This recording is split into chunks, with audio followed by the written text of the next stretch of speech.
진리를 사랑하시고 예수님의 제 이름을 기다리시는 성도 여러분 안녕하십니까? 다음의 말씀을 묵상하겠습니다. 예레미야 5장 1절입니다. 너희는 예루살렘 거리로 빨리 다니며 그 넓은 거리에서 찾아보고 알라. 너희가 만일 정의를 행하며 진리를 구하는 자를 한 사람이라도 찾으면 내가 이 성읍을 용서하리라.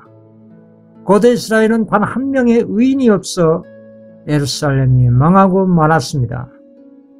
고대 예루살렘의 죄악상과 도덕적 타락은 주님과의 언약을 파기한 결과로서 우리 조상들 스스로가 심판을 자초한 것이었습니다.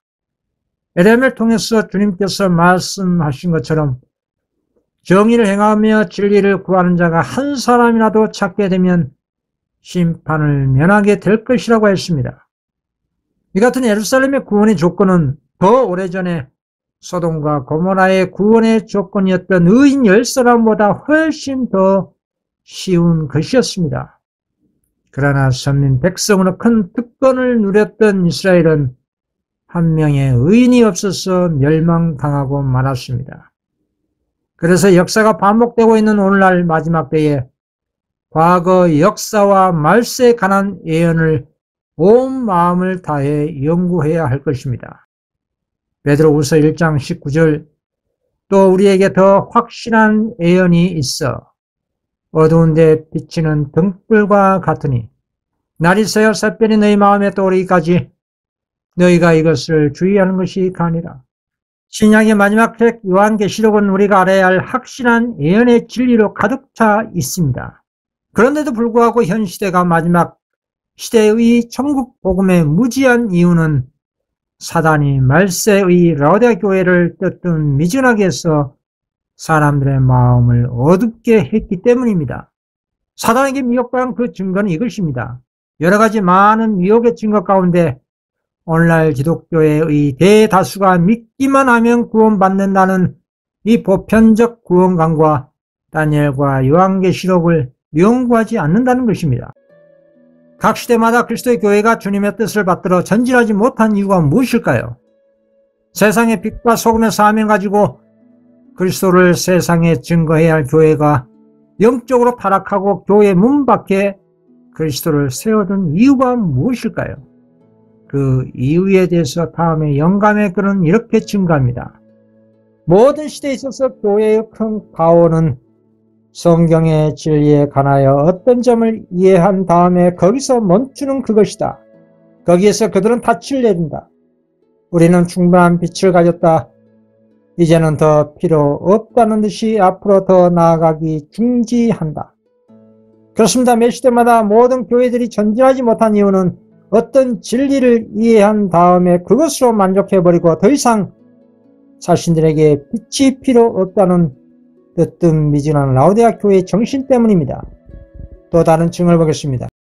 개혁운동은 세상 역사의 마지막까지 계속될 것이다. 하나님께서는 그에게 다른 사람들에게 반사하도록 큰 빛을 맡겨주셨으나 세상에 전할 모든 빛을 다 주시진 않으셨다. 그때부터 지금까지 계속하여 새 빛이 성경에 비치고 있으며 새 진리가 계속 드러나고 있다. 그렇습니다. 성경의 밭에는 무궁무진한 보화들이 숨겨져 있습니다. 하나님께서는 그 보화를 우리에게 숨기지 않았습니다. 구원과 관련된 천국 보화를 발견하지 못한 이유는 교단과 개인이 자신들이 깨달아 알고 있는 것으로만 만족하기 때문입니다. 그래서 전진된 빛과 진리가 그 교단과 개인에게 나타나지 않는 것입니다. 오늘날 현대진리의 보화가 계속 새롭게 드러나고 있는데도 사람들은 기존에 자신들이 알고 있는 것으로만 만족하기 때문에 더 확실한 예언의 보화를 발견하지 못한 것입니다. 여러분, 새롭게 발견된 진리로 말미암아 자신의 품성 개혁을 이룰 수가 있는 것입니다. 그리고 잠들어 있는 자신의 영적 상태가 깨어나는 신앙 부흥이 있게 되는 것입니다. 그리고 하늘과는 생명의 좁은 길로 거침없이 할 수 있는 믿음이 더욱 생기는 것입니다. 이것이 성령의 역사이고 하나님의 은혜인 것입니다. 진리의 천국 보화를 발견한 어떤 사람의 비유를 보겠습니다. 마태복음 13장 44절입니다. 천국은 마치 밭에 감추인 보화와 같으니 사람이 이를 발견한 후 숨겨두고 기뻐하여 돌아가서 자기의 소유를 다 팔아 그 밭을 사느니라. 어떤 사람이 발견한 그 진리의 보화를 살 수 있었던 이유가 무엇일까요? 그것은 자신의 모든 소유를 아낌없이 다 포기했기 때문에 살 수가 있었던 것입니다. 그 보화는 자신의 모든 것을 다 포기하고 살 만한 가치가 있기 때문에 그렇게 과감하게 행동한 것입니다. 그 보화는 무엇일까요? 영생이신 그리스도입니다. 우리가 그리스도를 제자씨만큼 알 수 있는 영적 수준이라면 천국은 이미 자신의 마음에 내재된 것입니다.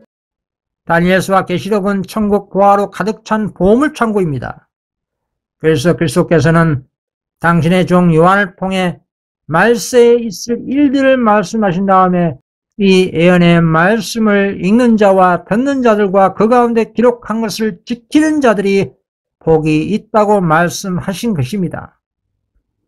다음은 회개자가 없는 때를 가리키는 예언의 말씀을 보십시오.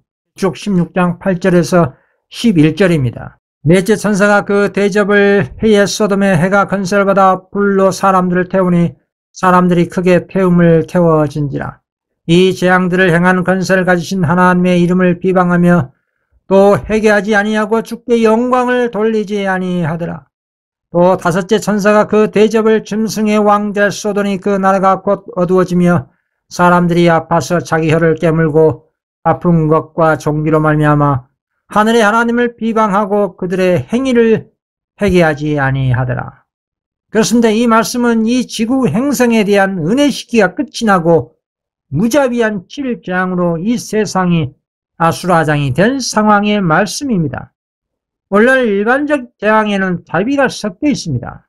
그러나 계시록 16장의 7재앙은 하나님의 자비 없는 무자비한 대재앙의 날인 것입니다.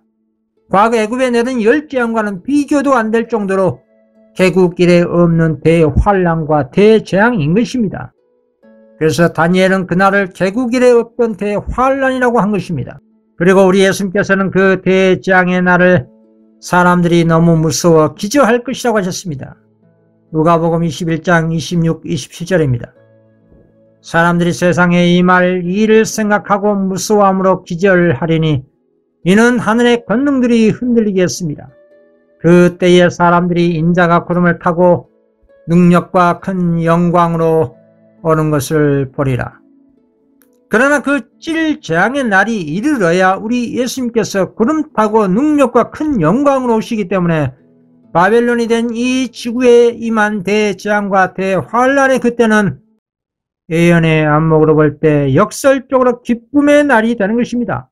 그런데 보통 사람들이 재앙을 만나면 무서워서라도 하나님께 도움을 구하고 살려달라고 외칠 것입니다. 그런데 7재앙의 시기에는 사람들이 재앙을 당한 연고로 자기 혀를 깨물어 자해하면서까지 하나님을 저주하고 비방하고 회개하지 않는다는 것입니다. 왜 이런 이상한 현상이 자신에게 생기는 것일까요? 그 이유는 우리 각 사람의 품성의 열매가 오늘날 은혜의 시기에 어떤 식으로든지 꼴지어져 가고 있기 때문인 것입니다.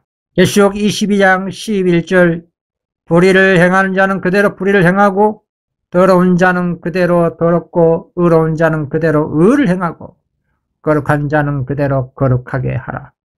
자신의 품성의 꼴이 거룩하게 되든지 불의하게 되든지 무엇을 심든지 그대로 열매를 맺게 된다는 것입니다. 특히 오늘날 은혜 시기에 진리의 씨앗으로 자신의 마음에 파종을 하고 옳은 행실로 자신의 품성 개혁을 이룬 사람은 분명히 영생에 합당한 열매로 7재앙의 때도 나타나게 될 것입니다. 욥이 자신에게 임한 환란이 일어났는데도 불구하고 하나님께 원망하지 않고 도리어 경배에 드는 것을 보십시오. 이것이 말세의 여자의 남은 자손의 믿음과 신앙의 모범인 것입니다. 그러나 오류와 죄된 행실로 꼴지으면 7재앙의 때도 그대로 불의하게 나타나게 된다는 뜻입니다. 그리고 중요한 사실은 7재앙의 때는 그리스도가 더 이상 죄인을 위한 중보가 없다는 것입니다. 오늘날 은혜 시간에는 아무리 약한 죄를 지었다 할지라도 참으로 회개하면 우리의 중보자이신 그리스도께서 당신의 피로 말미암아 아버지께 탄원하셔서 그 죄인을 용서하십니다. 그러나 짐승의 표 사건에 이어 7재앙의 시기에서는 더 이상 죄인을 위한 자비의 탄원이 없다는 것입니다. 자비의 탄원이 없는 그 이유는 오늘날 은혜 시기에 그리스도의 은혜와 성령의 역사하심과 하늘 아버지의 자비로 우리의 죄 용서와 죄를 버리도록 모든 축복을 부어주셨습니다. 그럼에도 불구하고 우리 자신의 품성 개발과 개혁이 이루어지지 않는데 어떻게 은혜 시기가 끝난 그 7재앙 시기에 회개가 이루어지겠습니까? 무슨 말이냐면 오늘날 하늘 조사 심판 중에 있는 우리의 크신 중보자이신 그리스도가 중보하고 있는 이 은혜 시기에 개혁이 수반된 회개를 이룰 수 있는 유일한 우리 각자의 은혜 시간이라는 뜻입니다. 그래서 짐승의 표의 환란과 7재앙의 때는 하늘 중보실에서 나오신 그리스도께서 이미 하나님의 남은 백성인 14만 4천 수요가 채워졌고 더 이상 회개자가 없다는 것을 판단하셨기 때문에 죄인들의 중보가 더 이상 없게 된 것입니다. 중보자가 없는 7재앙의 상황에서 악인들의 상태가 다음의 말씀대로 그대로 성취되는 것입니다. 계시록 16장 10절에서 11절 다시 보겠습니다. 또 다섯째가 그 대접을 짐승의 보좌에 쏟으니 그 나라가 곧 어두워지며 사람들이 아파서 자기 혀를 깨물고 아픈 것과 종기로 인하여 하늘의 하나님을 해방하고 저희 행위를 회개치 아니하더라. 이런 상태가 우리 각자 자신의 상태가 아닌지 심각하게 자신의 마음을 조사 심판해 보는 것이 자신의 영적 신장에 큰 유익이 되실 것입니다. 회개자가 발생하는 그 시기는 짐승의 표, 즉 미국에서부터 시작해서 전 세계적으로 확산될 151 법령 제정으로 인하여 인간의 양심을 억압할 전제주의 시대에 있을 일입니다. 계시록 13장 15절 그가 건세를 받아 그 짐승의 우상에게 생기를 주어 그 짐승의 우상으로 말하게 하고 또 짐승의 우상에게 경배하지 아니한 자는 몇이든지 다 죽이게 하더라. 그렇습니다. 오직 그 짐승의 표, 즉 7재앙의 때는 하나님의 계명을 예수 믿음으로 지킨 극소수의 남은 무리인 14만 4천 명 외에는 이 세상에 회개자가 단 한 명도 없다는 것입니다. 노아의 홍수 때도 8명뿐 외에 회개자가 없었습니다. 그래서 그 당시에 남은 무리인 8명 외에 회개자가 더 이상 없다는 것을 아시는 주님께서는 홍수로 세상을 최종적으로 심판하신 것입니다. 은혜 시간을 더 연장해 주었어도 더 이상 회개자가 없다는 것입니다. 말세에도 하나님의 대리자들이 과거 시대에 전했던 비슷한 기별을 오늘날 이 세상에 전하고 있습니다. 그 기별이 계시록 14장의 셋째 천사의 기별입니다. 이 경고는 오늘날 말세에 전해주고 있는 최후의 하늘의 기별입니다. 짐승의 표를 받지 말라는 이 마지막 경고는 모든 인류가 충분히 듣고 판단하고 결정할 영생을 다투는 중대한 기별입니다. 이 짐승의 표를 받지 말라는 셋째 천사의 최후의 기별은 진리가 사람들의 마음과 양심 속에 분명히 알려지기 전에는 아무도 하나님의 진노를 받지 않습니다. 그러나 진리를 분명히 알면서도 고의적으로 끝까지 거절할 때에 하나님의 진노가 부어지는 것입니다. 모든 사람들의 마음을 아시고 모든 동기를 헤아시는 주님께서는 진리의 지식을 갈망하는 사람들이 선악간의 대투쟁에 있어서 사단에게 일방적으로 기만당하도록 버려두지 않으십니다. 각 사람은 현명한 판단과 결정을 할 수 있을 만큼 충분한 빛을 갖게 될 것이란 뜻입니다.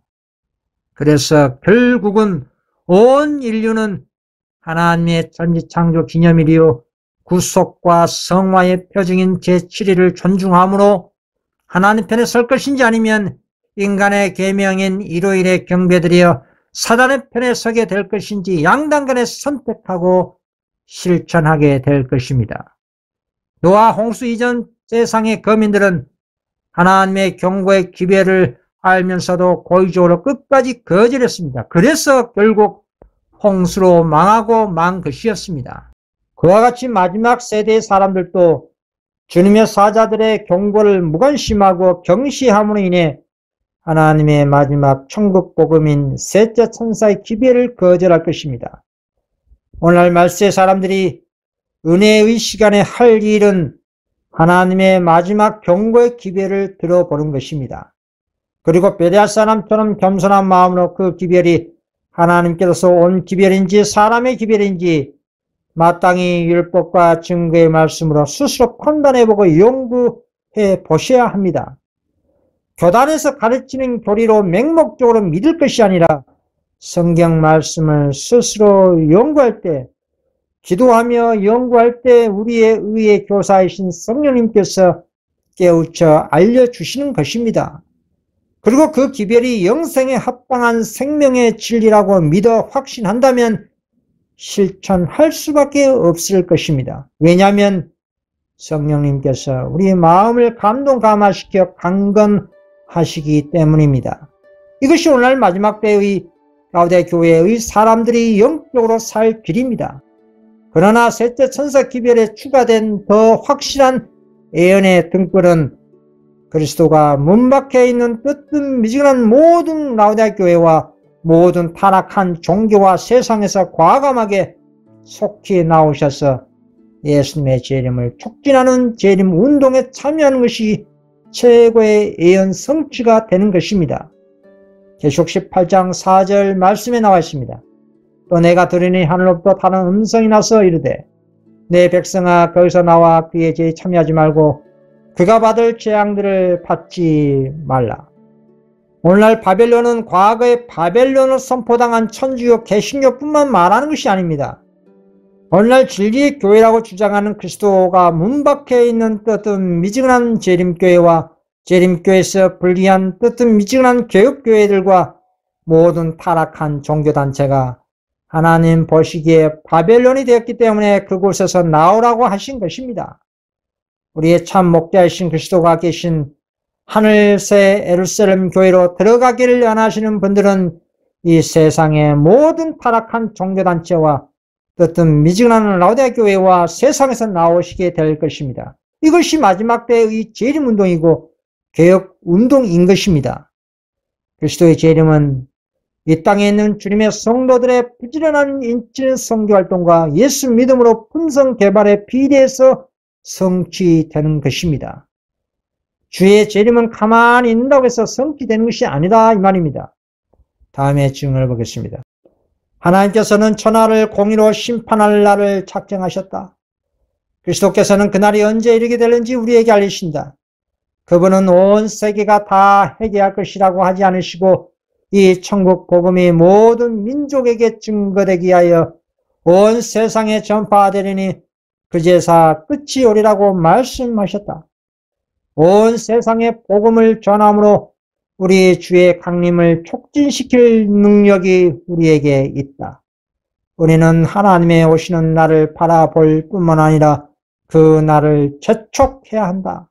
그렇습니다. 우리 주님께서는 속히 오신다고 약속하셨습니다.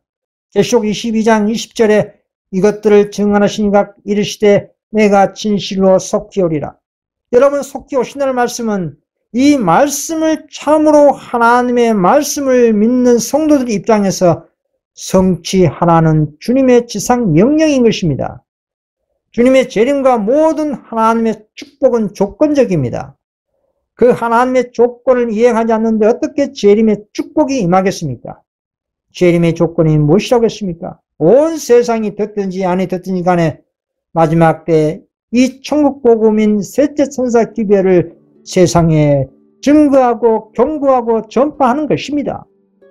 예수님의 재림을 촉진시킬 능력을 주님께서 우리에게 주셨습니다. 하늘에서 주신 이 은혜로 마지막 기별을 힘있게 증거하는 것이 재림의 조건입니다. 우리는 하나님이 오신 날을 바라볼 뿐만 아니라 그 재림의 날을 재촉해야 한다는 것입니다. 세상을 회개시키려 하지 말고 어차피 이 세상에 있는 모든 사람들이 다 회개하지 않습니다. 성령께서 역사하신 셋째 천사의 경고의 기별을 전하는 것이 주님의 재림을 촉진시키는 것입니다. 이 기별을 증거하고 전함으로 인해서 우리 각자 자신의 신앙 부흥과 개혁이 수반되는 회개를 이루는 것입니다. 이것이 주님께서 지정하신 오늘날 구원의 방법인 것입니다. 하나님의 구원은 우리 각자가 아무것도 하지 않은 채 그냥 저절로 이루어지는 것이 아닙니다. 구원 사업은 하나님과의 협력 사업인 것입니다. 인간의 편에서 해야 할 의무와 사명이 있다는 것입니다. 그와 같은 재림 운동을 과거 19세기 재림 운동 때와 같이 오늘날 성취시키는 것이 예수님의 예언의 말씀인 것입니다. 그러나 대다수 기독교 재림 신도들은 언젠가는 주님께서 오시겠지, 이를 법령이 언젠간 내리겠지, 그때 불의에서 나가겠다라는 태만한 생각으로 팔짱 끼고 기다리는 이런 태도는 뜨뜻미지근한 라오디게아 교회의 상태라고 참된 주님께서 경고하시는 것입니다. 우리는 예수님의 재림을 바라볼 뿐만 아니라 그 재림의 날을 적극적으로 촉진시키는 것이 우리 모든 그리스도인들의 특권인 것입니다. 개신교인들은 자신들이 받은 달란트와 진리의 빛대로 열심을 내면 되는 것이고, 안식일 신도들은 자신들이 받은 빛대로 열심을 내어 그리스도를 증거하면 되는 것입니다. 각자 받은 빛의 분량과 달란트대로 사용하는 것이 하나님께 대한 충성입니다. 오늘날 지성시대에 하나님께서는 우리에게 구원에 요긴한 모든 진리를 아낌없이 다 주셨습니다. 이 지성시대의 늦은 빛 때에 세계 천사의 복음과 진리로 말미암아 주님의 재림을 촉진하는 재림운동과 그리스도를 맞이할 수 있는 우리 각자의 영적 신앙 부흥과 품성 개혁을 성령으로 말미암아 열매를 맺을 수가 있는 것입니다. 계시록 22장 6절에서 7절입니다. 또 그가 내게 말하기를, 이 말은 신실하고 참된지라 주 곧 선지자들의 영에 하나님이 그의 종들에게 반드시 속히 되어질 일을 보이시려고 그의 천사를 보내셨도다. 보라, 내가 속히 오리니 이 두루마리의 예언의 말씀을 지킨 자는 복이 있으리라 하더라.